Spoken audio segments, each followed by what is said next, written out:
It's all about. Okay. Okay. So anytime you want to introduce yourself and what's going on today. Okay. My name is Abdelmajid. I'm with Cab Drivers United AFSCME Council 31.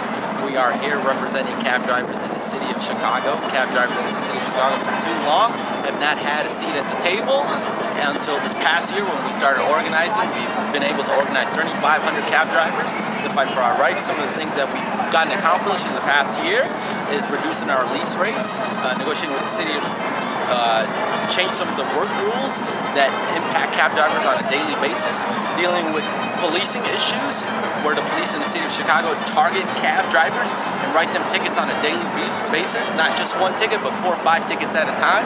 And so we've been working with the city, organizing cab drivers to kind of improve the working conditions for cab drivers in a nutshell. So that's what we're doing. All right.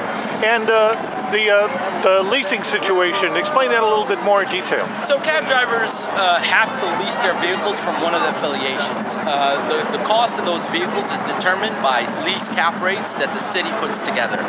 3 years ago, Rahm Emanuel allowed the increase of lease rates, but at the same time did not increase the meter rate for cab drivers. And so along with some other regulations that he changed, it was costing cab drivers up to $7,000 annually in income loss.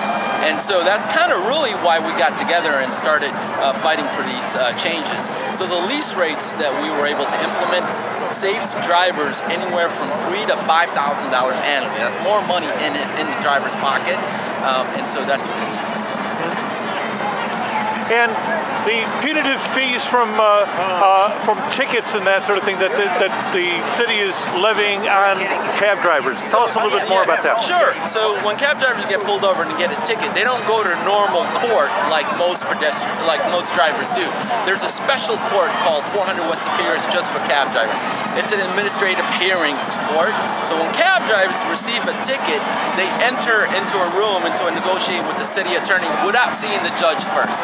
The city attorney intimidates you to settle into a settlement process. He tells you if you go to the judge, I'm going to make the fines this much, up to $5,000. I'm going to revoke your license. I'm going to make you take a drug test. So cab drivers from the get-go are intimidated, and they often settle with the city attorney hundreds of dollars for any number of tickets. And so that's what the process is for cab drivers. And so we've been working with the city to change some of those rules at 400 West Superior with little success, but we're also starting a program where we ourselves are being trained to be advocates for other drivers, and where we're going to go to the courts to support other cab drivers. And tell us a little bit about the issues with these new peer driving services. Sure. So about 4 years ago, the rideshare industry started coming into Chicago. Up until recently, just a few months ago, these rideshare companies were not licensed. They all just received their license about 3 months ago. But they've been operating illegally for 4 years. These rideshare companies are costing cab drivers like myself up to 40% of our ridership. And that number continues to grow as their ridership grows. All cab drivers are asking for is that these rideshare companies play on the same level playing field. There are a lot of administrative things that cab drivers must go through, the cab companies must go through, which cost millions of dollars on an annual basis that we have to go through that these rideshare drivers don't. For instance, I have to go to school for 2 weeks to get my chauffeur's license. A rideshare driver does not have to do that. I go through almost the FBI background check. Rideshare drivers do not have to go through things like that. My car gets inspected twice a year. Rideshare driver, their cars don't inspect it. Our cars could only be 5 years old. Their cars can be up to 10 years old. And so there's a lot of disparity amongst the two industries.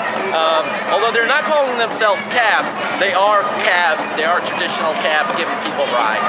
Although it's through an app, it's still a cab. All right, and your support for the movement today, Fight for 15 and low wage increases. Okay. Yeah, so, you know, like the protesters are behind us now, cab drivers are low-income workers. earn below $10 an hour. There's been numerous studies that have been done from 7 to about 13. The city did their own study 2 years ago, which claims that cab drivers makes $13 an hour. This is not true. There have been other studies, and that number seems to be about $7, $8 an hour.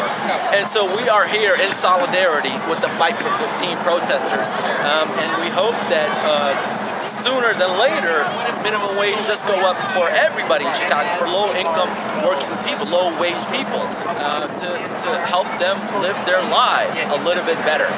Sure, because that would increase your ridership. That absolutely. So if more people are earning money, more people would take cabs, and so we are here in solidarity with them. We go through the same struggles that they are going through. Thank you so very much for talking with us today. Thank you. I appreciate it, man. Thanks.